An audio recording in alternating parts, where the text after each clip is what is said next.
여러분 안녕히 주무셨습니까? 참 좋은 아침입니다. 2017년 6월 21일 수요일 말씀으로 드리는 오늘의 번제 욥기서 30장으로 같이 하겠습니다.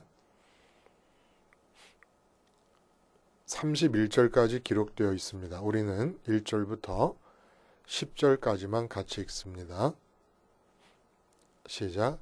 그러나 이제는 나보다 젊은 자들이 나를 비웃는구나. 그들의 아비들은 내가 보기에 내 양떼를 지키는 개 중에도 들만하지 못한 자들이니라. 그들의 기력이 쇠잔하였으니 그들의 손에 힘이 내게 무슨 소용이 있으랴. 그들은 곧 궁핍과 기근으로 인하여 파리하며 캄캄하고 메마른 땅에서 마른 흙을 씹으며 떨기나무 가운데에서 짠 나무를 꺾으며 대쌀이 뿌리로 먹을거리를 삼느니라. 무리가 그들에게 소리를 지르므로 도둑같이 사람들 가운데서 쫓겨나서 침침한 골짜기와 흙구덩이와 바위굴에서 살며 떨기나무 가운데에서 부르짖으며 가시나무 아래에 모여 있느니라. 그들은 본래 미련한 자의 자식이요 이름 없는 자들의 자식으로서 고토에서 쫓겨난 자들이니라. 이제는 그들이 나를 노래로 조롱하며 내가 그들의 놀림거리가 되었으며 그들이 나를 미워하여 멀리하고 서슴지 않고 내 얼굴에 침을 뱉는도다. 네, 오늘 우리가 함께 읽은 말씀 중심으로 세태로부터의 유도분만이라는 제목의 하나님 말씀 증거합니다. 세태로부터의 유도분만. 유도분만이라 하면 뭐 다 아시겠습니다. 보통 수정체로서 어머니의 자궁벽에 붙어서 잉태가 시작되면 한 280일 정도가 분만 예정일입니다. 근데 이런 예정일이 되었음에도 불구하고 전혀 분만의 기미가 보이지 않습니다. 분만이라고 하는 것이 이 모체에서 규칙적인 자궁 수축에 의해서 진통이 일어나야 엄마는 아기를 분만하기 위해서 애를 쓰게 됩니다. 아픔이 있어야 힘이 주어지고 그 힘이 주어져야 아기는 밀려 나오게 되는데 시간이 이제 그 예정일에 가까울수록 이 진통의 강도와 횟수가 강하고 빈번해지면서 가능해진단 말입니다. 근데 뭔 일인지 분만 예정일이 다 돼 가는데도 기미가 없어요. 진통이 주어지질 않는 겁니다. 가만 놔두면 안 되겠기에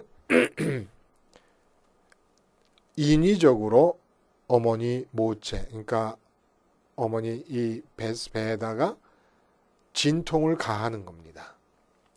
그래서 진통이 가해지면 근육이 수축이 되고 그러면서 아기를 밀어낼 수 있도록 해서 해산이 가능하게 이게 이제 유도분만이라는 거예요.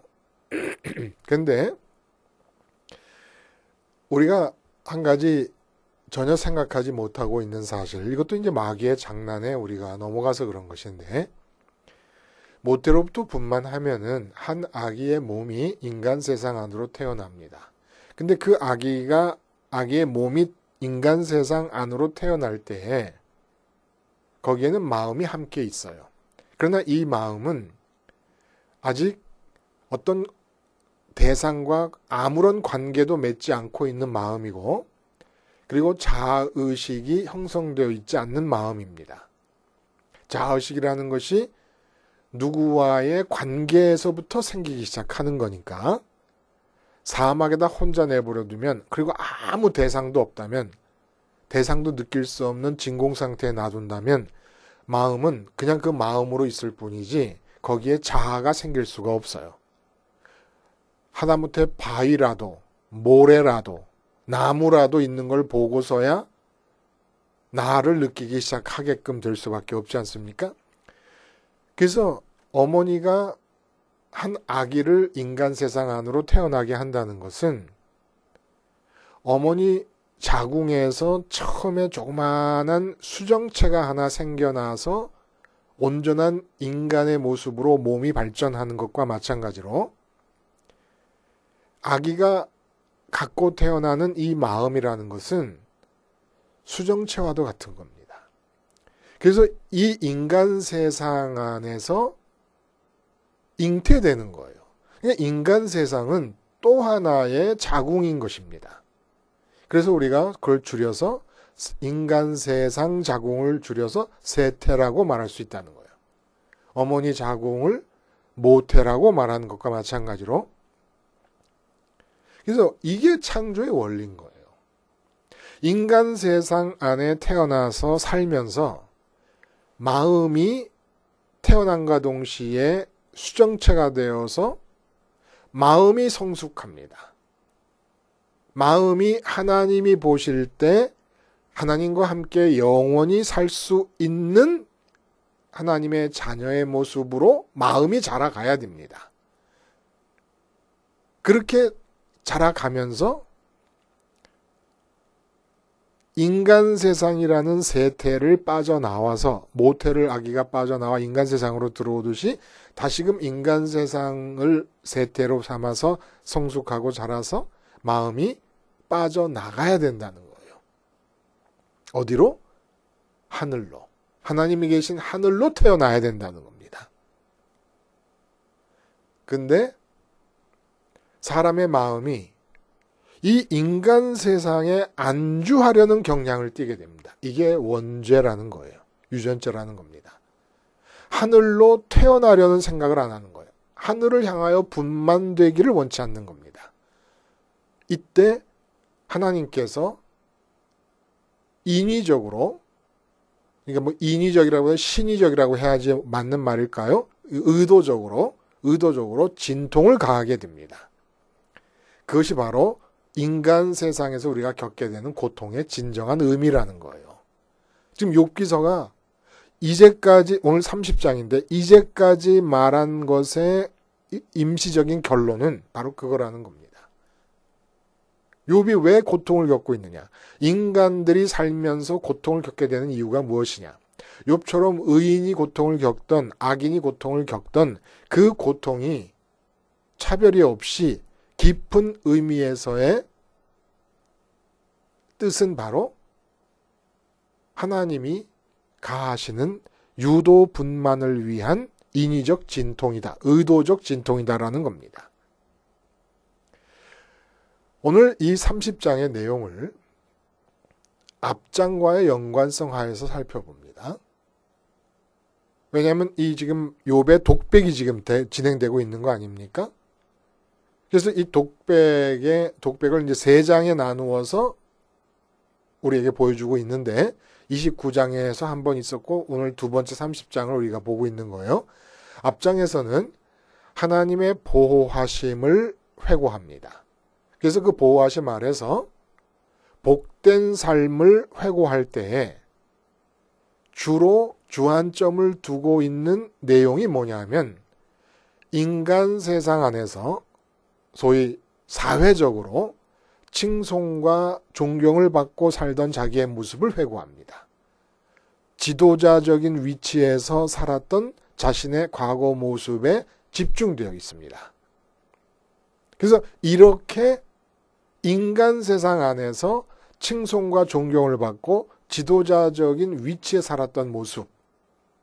그러니까 뭐 재산을 많이 갖고 있다, 건강하게 살았다, 화목한 가족을 이루고 살았다 이런 것이 아니라 사회적으로 칭송과 존경을 받았다. 인간 세상 안에서 인정받았고 지도자적인 위치를 점하면서 만수무강을 확신하면서 살고 있었다라는 것을 강조한 것이에요. 오늘 본문은 그와는 정반대입니다. 고통을 이야기하지만 이전의 고통을 이야기할 때와 다른 모습은 주로 인간 세상 안에서 사회적으로 인간들에 의해서 자기가 어떤 취급을 받는가에 중점을 두고 얘기를 하고 있다는 겁니다. 그래서 우리가 읽은 부분의 내용이 뭐냐 하면은 가장 이 인간 세상, 인간 사회 안에서 미천한 자들로 역임을 받고 있었던 그런 사람들이 고삐 풀린 망아지와 같은 그런 마음가짐으로 한마디로 조금의 거리낌도 없이 자기를 욥 자신을 모욕하고 조롱하고 있다라고 하는 이야기를 지금 하고 있다는 거예요. 그러니까 앞에 장과 완전히 대비가 되는 거죠. 앞에는 인간 세상 안에서 칭송과 존경을 받고 있었고 지도자적인 위치에서 살고 있었음을 얘기하고 그것이 하나님의 보호하심 아래서 가능했음을 얘기하는 반면에 오늘은 인간 세상에서 존경과 칭송은커녕 인간 세상 안에서 이미 가장 굴욕적이고 조롱거리가 되어 있고 모욕을 밥 먹듯이 당하고 있는 그런 미천한 자들이 자기를 조롱하는 상황이 되었다.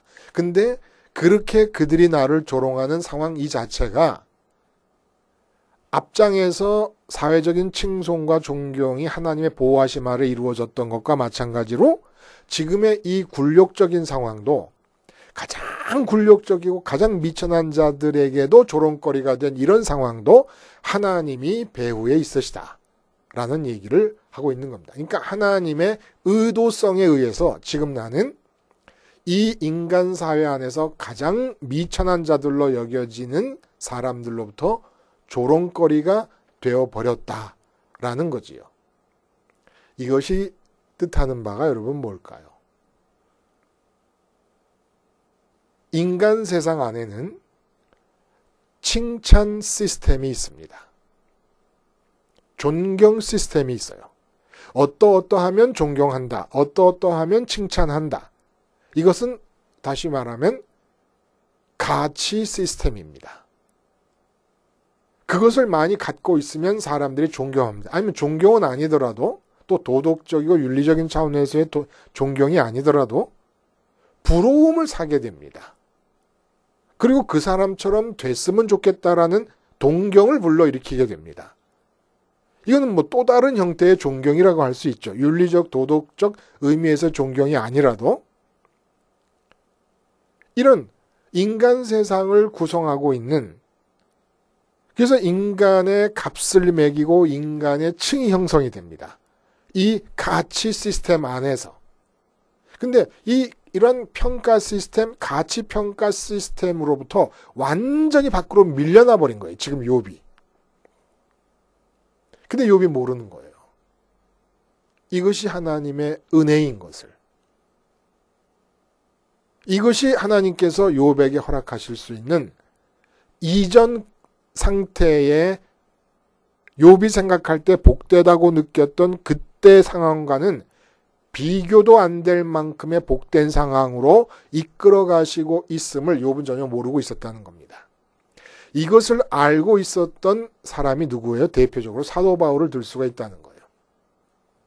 사도 바울의 얘기를 한번 우리가 들어볼까요? 고린도전서 4장에 보면은 9절부터 내가 생각하건대 하나님이 사도인 우리를 죽이기로 작정된 자같이 끄트머리에 두셨으며 우리는 세계 곧 천사와 사람에게 구경거리가 되었노라 하고 그리고 이제 11절로 가서 한번 읽어보면은 바로 이 시각까지 우리가 줄이고 목마르며 헐벗고 매맞으며 정처가 없고 또 수고하여 친히 손으로 일을 하며 모욕을 당한 즉 축복하고 모욕을 당한 즉 축복한대요. 박해를 받은 즉 참고 비방을 받은 즉 권면하니 우리가 지금까지 세상의 더러운 것과 만물의 찌꺼기같이 되었도다. 만물의 찌꺼기같이 되었고 모욕을 당하고 박해를 받고 비방을 받습니다.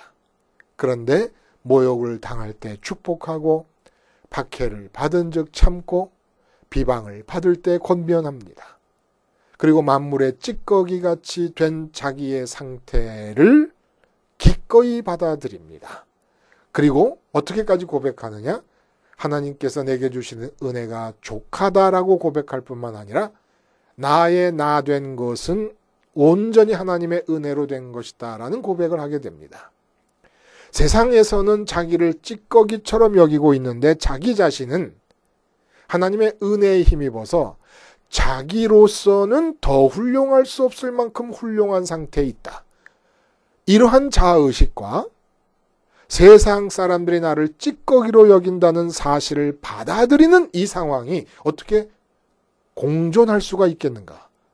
불가사의한 일이 아닙니까? 하나님의 은혜 때문에 나는 나로서는 비교하는 게 아니에요.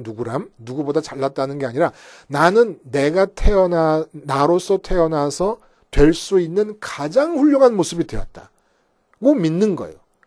은혜 때문에, 하나님의 온전한 은총 때문에. 근데 그런 모습이 이 세상에서는 찌꺼기로 여김을 받고 있습니다. 그런데 세상에서 찌꺼기로 여김을 받고 모욕을 당하고 비방당하고 학대받는 자기의 모습을 기꺼이 오케이 하고 받아들이고 있습니다. 욥은 이전에 인간 세상으로부터 칭송받고 존경받고 지도자적인 위치에 있었던 것을 회상하면서 지금의 상황이 그렇게 존경받던 상황과 비교할 때 이 인간의 가치평가 시스템, 인간 세상의 가치평가 시스템에서 가장 미천한 자로 여겨졌던 자들까지도 욥을 조롱하고 있는 상태. 이것은 완전히 인간 세상 밖으로 밀려나간 것입니다. 근데 이 밀려나간 이 상태가 어떤 상태인가를 욥은 아직 모르고 있는 거예요. 아직 하나님이 귀로만 듣던 하나님이 눈으로 보이시면서 하나님 자신이 욥을 향하여 나를 가져라 라고 말씀하고 계시지 않기 때문에 모르는 겁니다. 아직 하늘로 태어나지를 못하고 진통을 겪으면서 머리를 삐죽 내민, 어머니 몸 밖으로 머리를 삐죽 내민 그런 상태인 것이에요, 지금. 가장 미천한 자에게, 인간 세상 안에서 가장 미천한 자에게 조롱거리가 되어버렸다. 이것이 뜻하는 바는 인간 세상이라고 하는 인간 세상이라고 하는 자궁에서 밖으로 빠져나오기 시작했다는 얘기고, 이렇게 빠져나오게 된 이유가 뭡니까? 욥에게 내린 재앙 때문에 그래요. 고통스러운 환난 때문에 그렇습니다. 이 재앙과 환난이 뭐예요? 하나님이 배후에 있다고 믿는 겁니다. 욥은 맞아요. 대단한 믿음입니다. 하나님이 배후에 있다는 게 뭐예요? 하나님이 의도적으로 진통을 가져다 주신 유도분만의 과정이었다는 겁니다. 여러분, 돈 많이 벌고 싶은데 돈이 안 벌리잖아요. 그렇죠? 하나님이 주관하십니다. 하나님이 돈 못 벌게 하시는 거예요. 여러분이 사기를 당해서 사기꾼을 미워할 필요 없어요. 아내는 남편의 능력을 탓할 필요 없어요. 남편이 아무리 능력이 있어도 하나님을 이길 수는 없습니다. 사기꾼이 하나님의 뜻을 거슬러서 하나님은 내게 그 돈이 머물기를 원하시는데도 불구하고 사기꾼이 하나님의 뜻을 이기고 나에게서 돈을 뺏어가는 사기를 칠 수 있는 것은 아닙니다. 하나님이 허락하셨기 때문에 그래요. 참새 2마리 떨어지는 것도 허락하셔야 되는 것처럼. 왜 하나님은 그렇게까지 내게 돈을 못 벌게 하시는 겁니까? 죽을 때까지 병 한 번 안 걸리고 살면 안 되는 거예요? 왜 이렇게 큰 병, 작은 병, 병치레가 끊임없이 사는 동안에 이어져 나갑니까? 하나님이 유도분만을 하시는 거예요. 우리가 원하는 만큼 돈을 주셨다. 우리가 원하는 만큼 원하는 그대로 건강을 주시고 우리가 원하는 그대로 자녀들의 형통을 다 주셨습니다. 마음이 이 세상이라고 하는 자궁에서 빠져나가서 하늘에 태어나고 싶어하는 사람이 없는 거예요. 그 누구도 장담할 수가 없는 거예요. 장담이 아니라 아주 확고하게 예언할 수 있는 겁니다.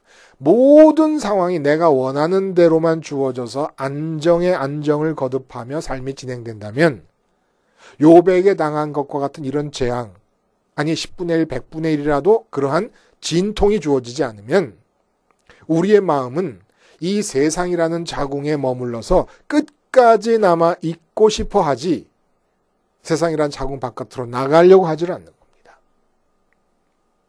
사도 바울은 어떤 상태에서 살고 있었던 겁니까? 마음이 하늘나라로 분만되었고 해산되었습니다. 하늘나라로 태어났습니다. 아기가 어머니의 몸 안에서 인간 세상으로 태어나듯이 인간 세상이라고 하는 태로부터 하늘나라로 태어난 사람입니다. 마음이 그쪽으로 하늘에 태어나고 나니까 이 몸이 살고 있는 인간 세상에서 사람들이 이 몸을 향하여 어떻게 평가하고 어떻게 조롱하고 어떻게 모욕하든지 전혀 문제가 되지가 않는 겁니다. 이것이 바로 하나님을 아는 자들이 살아가는 삶의 모습이라는 거예요. 내 마음은 세상, 인간 세상이라고 하는 이 자궁으로부터 빠져나와서 하늘에서 태어나는 겁니다. 근데 이것을 성경에는 뭐라고 얘기합니까? 날마다 죽는다. 날마다 죽는다는 게 뭐예요? 아기가 어머니 뱃속에서 인간 세상으로 태어날 때 어떻게 말할 수 있습니까? 어머니 뱃속에 대해서 죽었습니다. 어머니 뱃속에서 없어진 거니까. 존재가 사라졌으니까. 죽은 거 아니겠습니까? 날마다 죽는다는 게 뭐예요? 우리는 날마다 이 세상으로부터 하늘나라로 태어나는 겁니다. 마음이 하늘나라에 태어난 상태에서 삶이 진행되어야 된다는 거예요. 욥은 모르고 있었어요. 그러니까 뒷걸음으로 쫓겨났는데 쫓겨나서 조금 있으면 이제 앞으로 되어질 일이 쫓겨나서 울고 있었어요. 인간 세상으로부터 내가 그렇게 존경받고 칭송받고 지도자적인 위치에서 살고 있었다가 이 인간 세상의 가치 평가 시스템 하에서 가장 미천하다고 여기지. 그러니까 인간 세상의 경계에 겨우 다리를 걸치고 있는 이런 미천한 자들이 나를 조롱하는 단계가 됐으니까 인간 세상 밖으로 완전히 빠져나가 버린 거죠. 쫓겨나서 엉엉 울고 있다가 소리가 나서 뒤돌아보니까 뒤로만 듣던 하나님이 눈앞에 딱 나타나시는 거죠. 욥은 지금 아직 모르고 있고. 엄청난 사건 아니겠습니까? 그렇게 해서 날마다 죽는다는 건 날마다 세상의 태로부터 빠져나가는 걸 말해요. 죽는다는 게. 이게 하늘에 태어나는 겁니다. 마음이. 그래서 주님의 십자가 사건이 생긴 건데 주님의 십자가가 왜 그렇죠? 예수님이 십자가에 달려 죽는 과정에서 당하신 조롱과 학대를 한번 생각해 보세요. 욥이 조롱과 학대를 당하면서 세상 바깥으로 빠져나갑니다.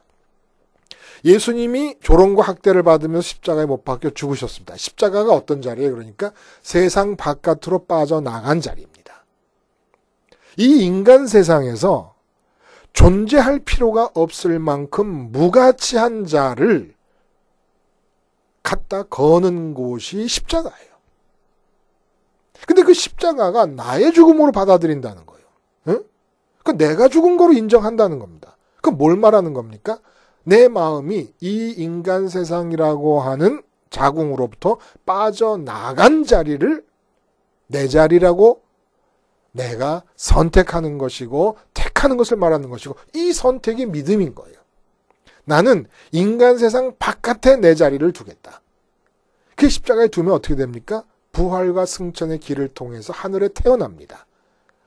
아기가 어머니 뱃속에서 밖으로 태어날 때도 산도라는 게 있어요. 산도. 해산이 되는 길이지요. 산도를 통해서 빠져나오듯이 주님의 부활과 승천은 바로 하늘에 태어난, 우리 마음의 하늘에 태어나는 산도예요. 산도. 그 산도를 만들어내시기 위해서 주님께서 조롱과 학대를 받으시고 십자가에서 죽으신 거예요. 이 조롱과 학대의 의미가 뭡니까? 우리가 욥처럼 지독한 학대와 재앙과 환난을 당해서 마음이 빠져나가지 않더라도 십자가를 붙잡을 경우에 욥이 그렇게 당한 고난이 십자가에서 다 치러졌고 세상 바깥으로 밀려나 있는, 세상 바깥으로 빠져나와 있는 자리이기 때문에 그 자리를 내 자리로 선택하고 끌어당기고 붙잡아서 예수님과 하나가 되었음을 고백할 때 우리 마음이 하늘에 태어날 수 있다는 겁니다.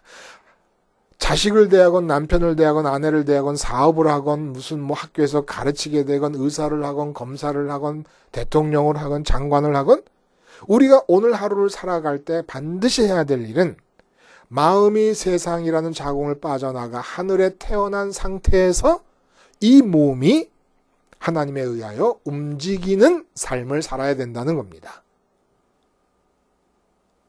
그래서 여러분 어제도 말씀드렸지만 사도 바울이 비천에 처할 줄도 알고 풍부에 처할 줄도 안다 이런 얘기를 해요. 생각하기에 따라서는 아니 하나님이 역사의 주관자시고 창조주시고 조물주신데 그냥 풍부에만 처하게 하시지 그 사명에 목숨을 걸고 살고 있는 사도 바울을 왜 이 비천에 처할 수밖에 없는 경우를 만들어내실까 애초에.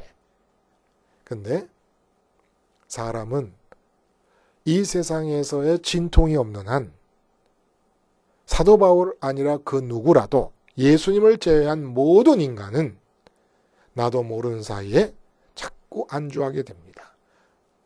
그래서 하나님이 의도적으로 진통을 가하시는 유도 분만의 과정이 짧거나 없는 쪽으로 자꾸 줄여가려면 십자가를 자발적으로 생활화하라 이겁니다.